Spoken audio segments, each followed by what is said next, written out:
was mentioned in the manifesto of the Congress party in the last election.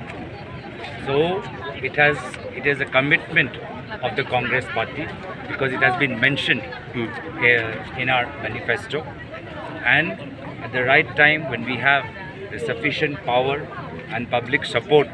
Right now we are in opposition both in state and in center, but in future we hope that we will live up to people's expectations.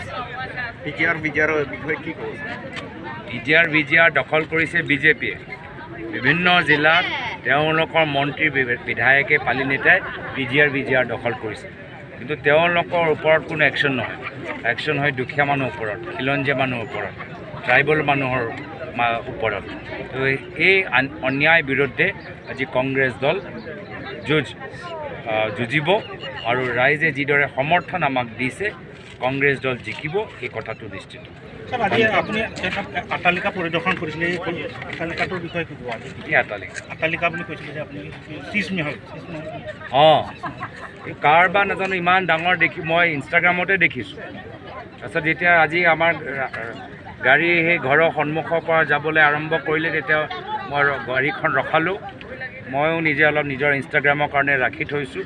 শুনিছোঁ যে ঘৰৰ মালিক মুখ্যমন্ত্ৰী হিমন্ত বিশ্ব শৰ্মা ডাঙৰীয়া খুব ঘনিষ্ঠ, আৰু বিজেপিয়ে দিল্লীত এজন মুখ্যমন্ত্ৰীৰ ঘৰলৈ বহুত ৰাজনীতি কৰিছে। এই ঘৰটোতো সেই অৰবিন্দ কেজৰিৱাল ঘৰতকৈতো 3 গুণ আৰু বেছি ডাঙৰ, 4 গুণ আৰু বেছি ইয়াত খৰচ হৈছে।